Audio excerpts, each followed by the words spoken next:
From money laundering through Canadian bank accounts to the firing of the head of the FBI in the U.S., Russia figures prominently reporting on both sides of the border this week. The Investigators starts now. I was going to fire Comey. My decision. It was not... You had made the decision before they came in the room. I was going to fire Comey. It's a grotesque abuse of power by the President of the United States. We haven't seen anything anywhere near this since 1973. Documents provided to CBC News suggest Canada has been part of the money laundering pipeline. These 30 Canadian companies that sent or received money. Who are they? What kind of business do they do? What do they know? What did they know about the source of the funds? Many parents reach for products marked as natural. Health Canada has been paying attention to how those are labeled. Parents need to know that what they're buying will actually do what it's claiming it can do. I'm Diana Swain. We're the Investigators. This is what we do.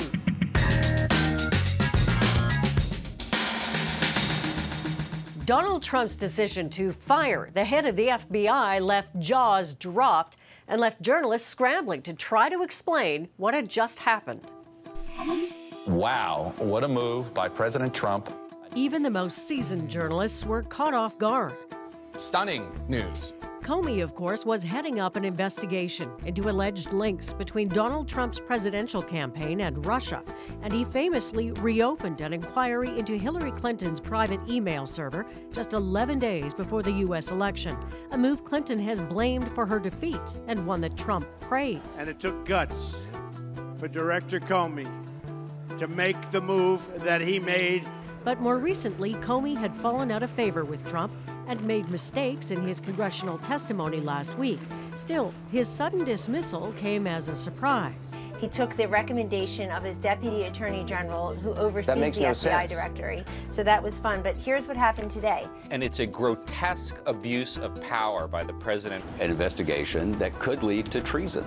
In the days since, journalists have revealed what led up to Comey's dismissal. One Washington Post story cited 30 different unnamed sources. The wall-to-wall coverage has been criticized by Trump supporters. Now, if you watched any of the cable news yappers over the past 24 hours, you've seen it. Jim Comey's firing was a coup. It's the Reichstag fire, the Hindenburg, the Lusitania, 3 Mile Island. Margaret Sullivan is the Washington Post's media columnist and has been tracking how this story's been covered. So, Margaret, I mean, the strongest language you could use to describe something like this has been used, a grotesque abuse of power, treasonous. And of course, Trump's critic or his defenders are saying this is all media hyperbole. What do you see? Where does this fall down in terms of description? It's a very big deal, and I don't think that you can say that it's in the routine course of events in any way. We haven't seen anything anywhere near this since 1973, when then President Nixon had his independent prosecutor fired. So it's highly unusual, and it's certainly something that deserves tremendous scrutiny. And for people who say that it's in the routine course of events, they're just wrong. It isn't. So the language seems appropriate in your view? Well, I think that I have praised those like Jeffrey Toobin, who used words like grotesque abuse of power, not because I necessarily would use those words myself, but because I think it's a legitimate point of view. In my experience, I can't think of another reference to a story in which 30 unnamed sources are posited to kind of explain a narrative, as the Washington Post has done, in trying to explain what was happening behind the scenes with Trump and his decision to fire Comey. What does it tell us, those that are watching this unfold, about a quote leaky White House? This is one that has no windows or doors, apparently. Right. It is. There is a tremendous amount of leaking being done, and frankly, that is. Although I'm someone who looks askance at anonymous sources, in this case, they are absolutely necessary. There's no way to get at this story through talking to the White House press secretary or, listening to the spin that is offered by officials who are willing to go on the record. So I think it is to the Post's great credit that it's able to get so many people to talk and to corroborate each other, and it helps us come up with a believable, credible story. What's interesting is, you had Sean Spicer, this incredible picture painted of him hiding in the bushes the other night before meeting with some members of the media in the dark, so it couldn't be filmed. You've got Jim Comey apparently addressing his staff as he notices on television that he's been fired. You've got Trump clearly watching television near round the clock. Has the role of the media in Washington, in fact, been expanded rather than minimized under Trump's administration, which is what his supporters were looking for, that the media would really take a back seat? Well, I think that the media has become extremely important. It's obviously important to the president himself, who, as you say, watches a lot of news, particularly cable news, and reacts to it very strongly, sometimes in immediate tweets that will strike out at a particular, news personality or outlet, calling it fake news. I think that the news media's role has become even more important than before, because we're telling people things they need to know about an administration that is spinning and that is quite opaque. Margaret, thanks for your time. Thank you. We're also tracking a Russian crime syndicate accused of laundering hundreds of millions of dollars. Our investigation started after thousands of documents were shared with us late last year by a UK-based businessman. Putting money through Canada looks pretty good if you're putting it on to the next jurisdiction, because Canada sounds like a legitimate place. That businessman is Bill Browder, once regarded as the most successful foreign investor in Russia. But Browder's fortunes there changed in 2007 when he says his companies were stolen by a Russian organized crime syndicate and used to commit a massive tax fraud. Those funds were quickly moved out of Russia, the alleged money laundering now being investigated in more than half a dozen countries, including the United States. The documents Browder gave CBC News appear to show $2 million from that tax fraud have also flowed through nearly 30 Canadian bank accounts. And that's groundbreaking, because not a lot of people would have thought that Canada is such a safe haven for ill-gotten gains. Producer Jennifer Fowler and I have spent months poring through the banking records and tracking down the companies and names attached to those accounts. You must know if you got $175,000 or not. That's a large sum of money. Many of the people we contacted say they got the money as payment for legitimate work and expressed surprise the money could have come from a tax fraud. So what does the story say about Canada's reputation as an easy place for foreign money launderers to stash their cash? So let's talk about the work that we've been doing over the past several months. So first of all, I come to you with this, thousands of pages, and go, okay, these are banking records. We know that they've come from money laundering investigations in other parts of the world. So we believe that they're all true. Now what? How do we understand what's in here and what picture it paints for Canada? So let's talk about the work that you did, which we can see here. Well, there is a lot in here, but our main focus was these Canadian companies, these 30 Canadian companies that sent or received money into this suspected money laundering network. Who are they? What kind of business do they do? What do they know? What did they know about the source of the funds? Right. So I started one of my favorite tools, a spreadsheet, which is a very good way to organize information when you're dealing with a lot of information. And what started to emerge for you? The spreadsheet allowed us to see who got the most money. Were there specific years and months when a lot of the money came to Canada? Were there companies that were involved in multiple transactions? And then I just sort of did a number of searches, publicly available searches that we can do as journalists. What kind of property do they own? Have they been bankrupt, and that sort of thing? And that led me to find that a couple of the recipients actually owned a lot of property and were buying and selling that property at the same time they were receiving the money. Which is key, because one of the questions that we asked ourselves throughout is, okay, money laundering, kind of sounds sexy, but why do people care? If it's not their money, it's not affecting them. But that kind of trickled down into the economy, onto balance sheets, into real estate. Now you have people's attention, because this can affect what they're paying for the property next door. And so one of the suspicions or one of the concerns is that there's so much anonymous ownership of real estate in Canada right now, because you can own real estate with a company where the true owners of the company are not revealed. This is one way that you can register a company in Canada, using something called nominee directors. And so the concern is that if you can anonymously own a company and anonymously own real estate, you can be washing money through that company, through that real estate, which hurts us all, as you say, and potentially makes housing prices go up, which nobody's happy about. And you know, one of the best examples of, not specific to the real estate, but to this kind of lack of transparency around who owns things in this country was the company that you found through the flow chart that actually flowed the most money out of Canada, around $17 million. So that's right. Let's go through what we learned about them, which never included who owned it. That's right. So they're a New Brunswick registered company. Their registered address is a UPS box in St. John. Their mailing address is a P.O. box in Edmonton. They have an Estonian bank account and a South African director. I mean, it sounds like the United Nations of companies. Seriously. And the same director, this guy, he's just signing his name to stuff. We don't think he owns it. Yeah. We found his name on like 200 other companies in the UK. Right. And one of the experts we talked to said this is a classic model of ownership for money laundering, is that there's really no information about who the true owner is, and we made our best efforts to contact that company, but at the end of the day, you know, didn't hear anything. And it's like going down a rabbit hole. You cannot find the end of the tunnel in this stuff. And it's not just a problem for us as journalists, it's a problem for law enforcement too, as well. And that's what anti-corruption organizations are lobbying for now, is more transparency in the way that these companies are registered. And we know that the federal government in the last budget said it was planning to close this beneficial ownership, you know, loophole, if you call it that, try to tighten it up, but I guess we'll see if the wording accomplishes that. That's right. Thanks, Jennifer. Thank you.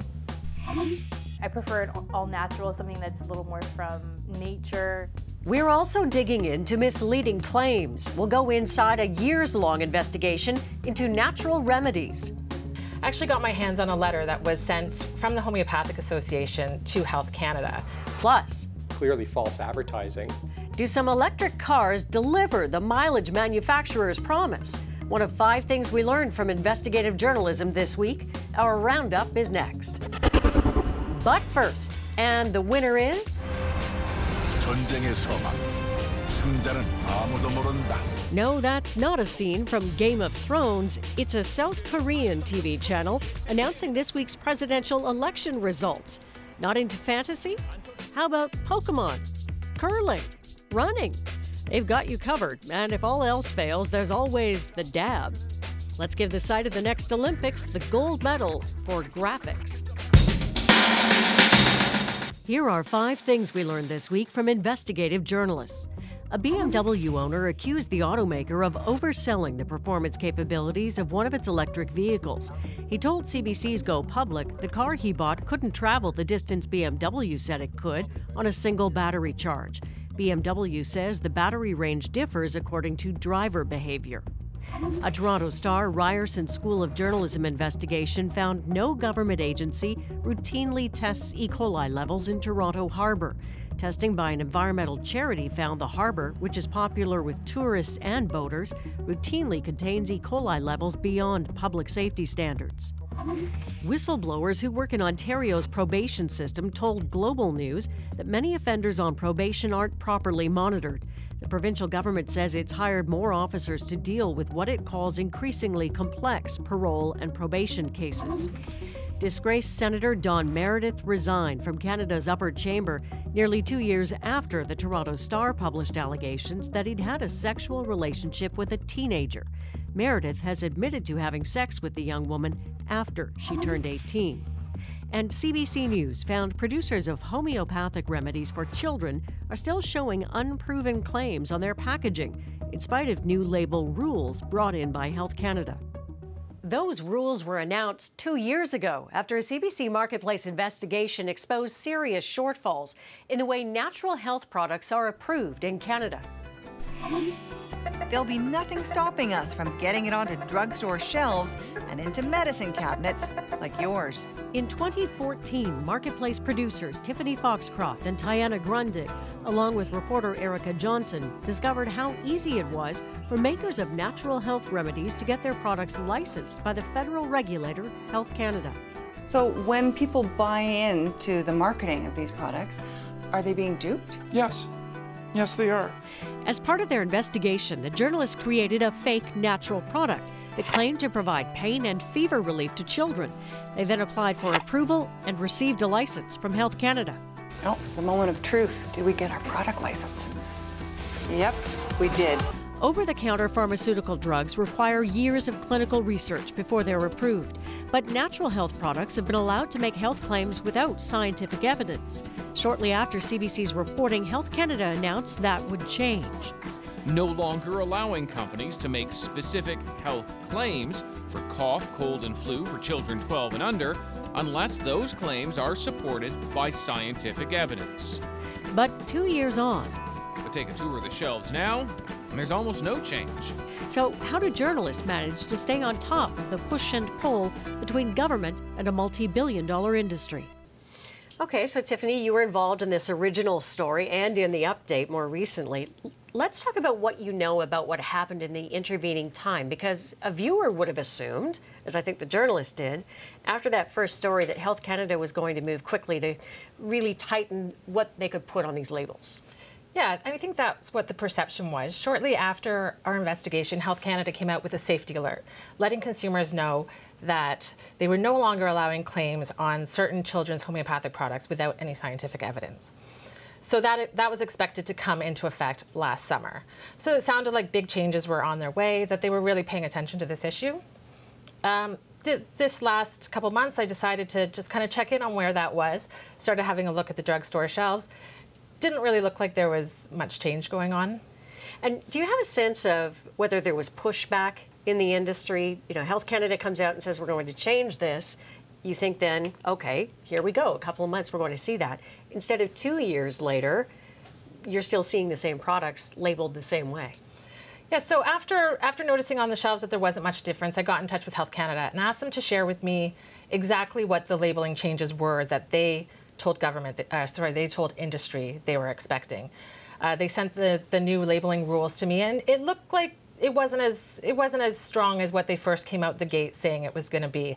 There would be labeling changes, but now it was looking more like there would be a disclaimer that would be required. They'd no longer be allowed to say words like effective, but they could still put the condition that the product was supposed to treat, so such as cough.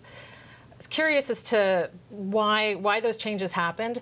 I actually got my hands on a letter that was sent from the Homeopathic Association to Health Canada shortly after their announcement. Homeopathic Association said to Health Canada that they were concerned that that initial announcement was made without consulting them. They laid that out very clearly. They also laid out a recent meeting that they had had with Health Canada, talking about what those new labels should look like, and said to them that they thought that the addition of words to the labels would be preferable to the removal of things from the labels. And so where we stand now, you were just showing me this product you just bought, still says this is pain and fever relief. So I'm a young parent, my child's not feeling well, I want something natural. Pain and fever relief, great, except there's nothing that backs this up. And this seems like fever is not a small thing. Yeah, so the medical experts we talked to were really concerned about products claiming that it could effectively treat a fever with no scientific evidence to back that. That's actually why we decided to try and license a fever product. Wanted to see if Health Canada would license something that was perceived as a little bit higher risk by medical experts. And so we were surprised when they did. I was surprised to find this product still on the shelf, and it turns out that products claiming to treat fever in children are exempt from these new labeling rules. They really only cover children's cough, cold, and flu products for children under 12. And have you talked to medical professionals who are uncomfortable with the way this looks? Yeah, they're definitely uncomfortable with the fact that those products can still say effective relief. When I asked Health Canada about it, they said to me, well, there is now a disclaimer on the product that says if a fever persists that you should go see a medical expert. But they say that's not good enough. I mean, parents need to know that what they're buying will actually do what it's claiming it can do. Tiffany, thanks for this. Yeah, absolutely. And we will forget that any of this ever happened. Blurring the line between drama that have nothing to do with Russia and reality. My POV is just ahead. Plus, how does the public determine what is fake news or what is real news? Your chance to ask me anything about investigative journalism. Every week, we ask you to send us some questions. What do you want to know about investigative journalism? This week, we've got a question from Kathy. Hi, Diana. My question is, how does the public determine what is fake news or what is real news? It's a great question. A lot of people are wrestling with it. You know, you talk about the U.S. presidential election, it may have even influenced the outcome. There aren't any guaranteed ways that I can suggest, but I can give you 3 things to think about. 1, when you go to a site, really look at how it's set up. And I say that because last year, ABC News got ripped off. People were using banners that look similar, logos that look similar, saying it was ABC News. It wasn't. If you started to look closely, you could see little things like spelling mistakes or the logo was a little bit off. Read the story all the way down. These fake news stories are really driven by that kind of catchy headline, the first paragraph with the outrageous thing. When you start to read it further down, you see that the narrative starts to fall apart a little bit. Good journalism doesn't. The third thing, don't follow an embedded link sent to you by someone else. Go to a site you trust. Plug it in yourself, like CBCNews.ca. And yes, I'm going to say check out CBC News. Our journalism is sound. But check out our competitors' sites too. That's the best way to get a really rounded sense of a story and the various kinds of coverage, and probably the best way to be sure that what you're seeing is real, not fake. Hope that answers your question.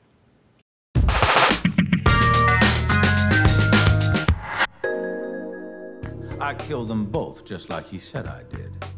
Like a lot of people, I watched the first season of the Netflix show House of Cards. Notwithstanding the murder of one journalist and jailing of another, both of whom were investigating the misdeeds of the man who would be president, I thought the drama about political Washington was fantastic. But in subsequent seasons, I thought the plot lines became fantastical, too absurd to be plausible, and like a lot of other people, I moved on. Who would have guessed what reality had in store? As Washington reacted to the firing of James Comey Tuesday night, my CBC Ottawa colleague David Cochran tweeted, "I suspect the House of Cards writer's room is in constant rewrites, trying to top the news." Journalists, too, are getting writer's cramp, just trying to keep up with the "are you kidding me" headlines. I suspect we're not the only ones wishing that what we're seeing playing out in the world's most influential democracy was too fantastical to be true, because democracy is not supposed to be a plot twist. I'm Diana Swain. We are The Investigators.